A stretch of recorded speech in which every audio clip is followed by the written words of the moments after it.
नमस्कार दोस्तों, कैसे हैं आप सब लोग। उम्मीद करता हूं स्वस्थ होंगे, व्यस्त होंगे, जबरदस्त होंगे। तो साथियों, बात करेंगे उत्तराखंड प्राथमिक शिक्षक भर्ती को लेकर के। जैसा कि मैंने अपनी एक वीडियो के माध्यम से आपको अवगत कराया था कि इस भर्ती में काफ़ी झोल है और ये भर्ती जो है माननीय न्यायालय जरूर जाएगी।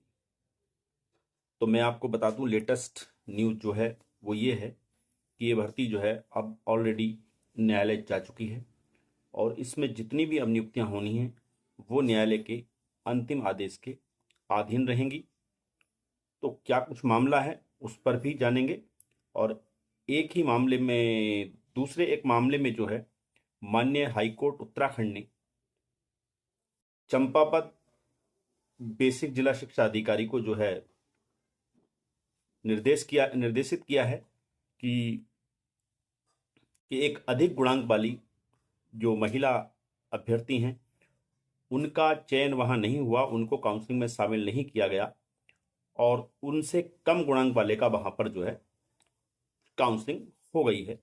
इसको लेकर भी एक मामला माननीय उच्च न्यायालय में सुना गया और उसमें जो है ये आदेश हुआ है कि इस जो महिला हमारी साथी है, वो जो कैंडिडेट है, उनको जो है उनकी काउंसलिंग करनी होगी आपको। और तो क्या मामला है, दोनों ही मामलों पर इस वीडियो के माध्यम से आपके साथ चर्चा होगी। निवेदन है वीडियो में अंत तक बने रहें। आप सभी साथियों का स्वागत है आपके चैनल गेट सॉल्यूशन में।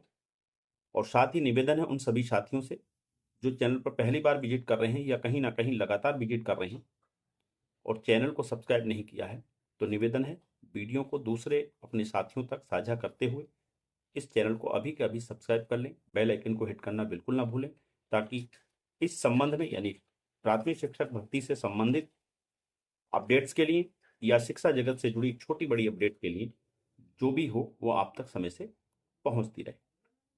तो साथियों, शुरू करते हैं। जैसा कि मैंने अपनी एक पूर्व की वीडियो में आपको अवगत कराया था कि इस भर्ती में काफ़ी झोल है और यहाँ क्या है कि जिस तरह से भर्ती में काउंसलिंग कराई गई है उसमें क्या हुआ है कि कम गुणांक वालों का यहाँ पे चयन होगा और जो अधिक गुणांक वाले हैं वो कहीं ना कहीं इससे वंचित रह जाएंगे और इसको लेकर के ये मामला जो है कोर्ट में जा सकता है। ये हमने आपको बात कराई थी कि बात बताई थी, अधिक गुणांक वाले अपनी काउंसलिंग ना होने से या अपनी नियुक्ति ना होने से जो है वो माननीय उच्च न्यायालय जरूर जाएंगे, ऐसा मेरा संदेह था। तो इसी क्रम में दो केस जो हैं माननीय उच्च न्यायालय में गए हैं। एक तो केस है जो अदर स्टेट से संबंधित केस है, जिसके अगर हम केस नंबर की बात करें तो WPSS 154/2026, जिसमें जो है 20 तारीख को सुनवाई हुई है और जिसका जो है ऑर्डर भी आ गया है। आपकी स्क्रीन पे आप देख पा रहे होंगे 154/2026 केस है और ये जो सुनवाई हुई है ऑनरेबल जस्टिस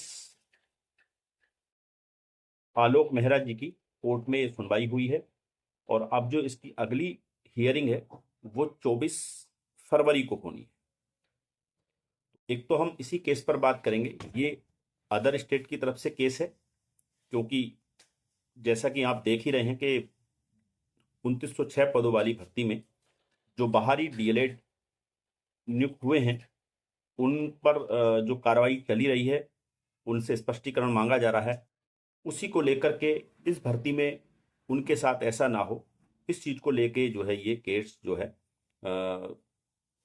उच्चतम न्यायालय में गया हुआ है और कहीं ना कहीं उन्होंने अपनी जो बात रखी है उस बात को सुना गया है। और जो है क्योंकि कोर्ट जो है अपना डिसीजन दोनों पक्षों को बिना सुने नहीं देता है, तो जो इनकी प्रे थी वो इन्होंने सुनी कोर्ट ने और सरकार से जो है उसमें इन्होंने जवाब मांगा कि आपका क्या कहना है इस बारे में। तो सरकार के जो काउंसिल थे, स्टेट काउंसिल थे, उन्होंने जो है इसमें 3 सप्ताह का समय मांगा और 3 सप्ताह का जो समय है उनको ग्रांट कर दिया। ठीक है, 3 सप्ताह में आप जो है अपना जवाब दाखिल कीजिए और जब तक स्टेट काउंसिल अपना जवाब दाखिल करेगा 24 फरवरी तक, उस बीच में जितनी भी नियुक्तियां होंगी किसी भी जिले में, जितनी भी नियुक्तियां होंगी वो सारी की सारी जो है इस जो रिट संख्या 154/2026 है, इसके अंतिम निर्णय के अधीन रहेगी। तो कुल मिला के ये है कि देखो, हमने कहा था भर्ती कोर्ट जाएगी, तो भर्ती कोर्ट पहुंची है। उधर दूसरे मामले की हम बात करें, आप पेपर में भी उसके बारे में आई है न्यूज, उसी को हम लेके हम बात कर रहे हैं। तो दूसरी न्यूज पर भी आपकी हम समझेंगे क्या है, और वो आपकी जो है स्क्रीन पे वो न्यूज है। ये मामला भी ऑनरेबल जस्टिस आलोक मेहरा जी की ही बेंच में सुना गया है, और इसमें इन्होंने क्या आदेश दिया है, देरी से पहुंचे अभ्यर्थी की कराएं काउंसलिंग, कि जो देरी से अभ्यर्थी पहुंची थी उसकी काउंसलिंग कराई जाए। ये निर्णय इन्होंने यहाँ पे दिया है। उसमें क्या है, हाईकोर्ट ने जिला शिक्षा अधिकारी बेसिक चंपावत की ओर से सहायक अध्यापक प्राथमिक पद के लिए हो रही काउंसलिंग में देरी से पहुंचे अभ्यर्थी को शामिल करने के निर्देश दिए हैं। न्यायमूर्ति आलोक मेहरा की एक पीठ ने जिला शिक्षा अधिकारी बेसिक चंपावत को काउंसलिंग कराने और याचिकाकर्ता को 24 जनवरी को 11 बजे उपस्थित होने को कहा था।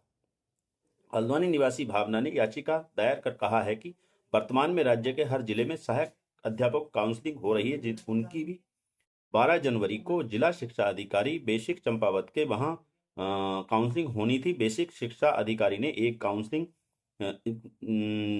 जिला शिक्षा अधिकारी ने एक कार्यालय आदेश जारी कर अभ्यर्थी को काउंसलिंग के लिए 11 बजे उपस्थित होने को कहा था।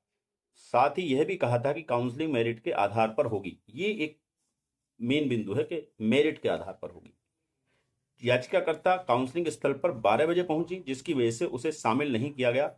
कहा गया कि देरी से पहुंचने के कारण काउंसलिंग नहीं होगी, जबकि 74% अंक पाने वालों तक की काउंसलिंग की गई और उसके 74.4% अंक है। आ गई वही बात के कम गुणांक और अधिक गुणांक वाला मामला आ गया।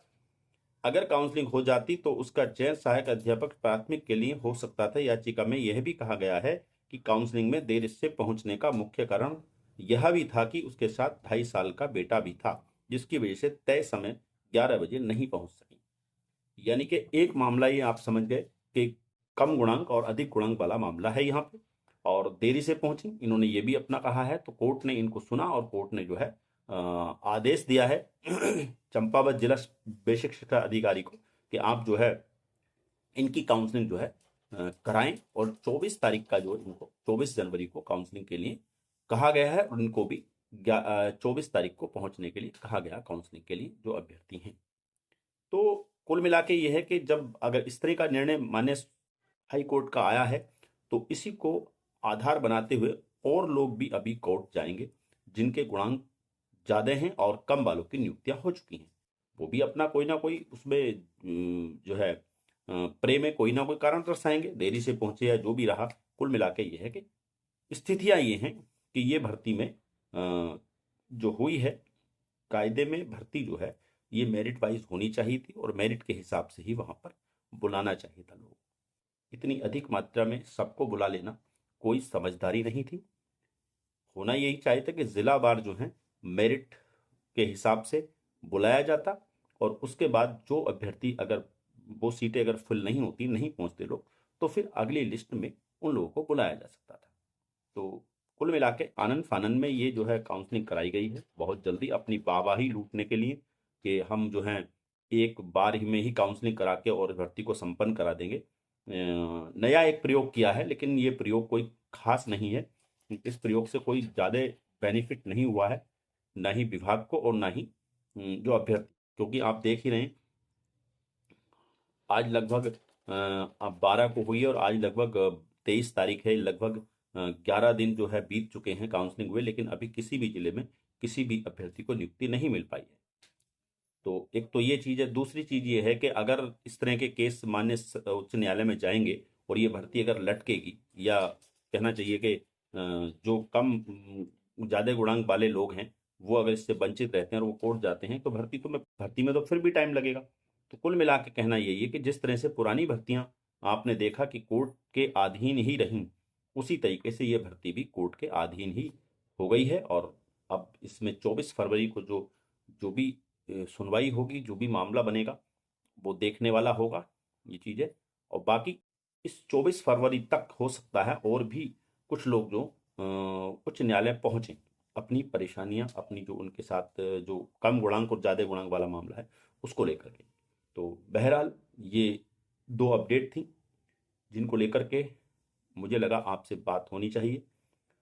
आगे भी इस भर्ती को लेके कोई अपडेट होगी, कोई इम्प्रूवमेंट होगा, कोई भी छोटी बड़ी खबर होगी उसको लेकर के फिर आपके बीच उपस्थित रहूंगा। तब तक के लिए साथियों, स्वस्थ रहिए, मस्त रहिए। आपका दिन बहुत बहुत शुभ हो। नमस्कार।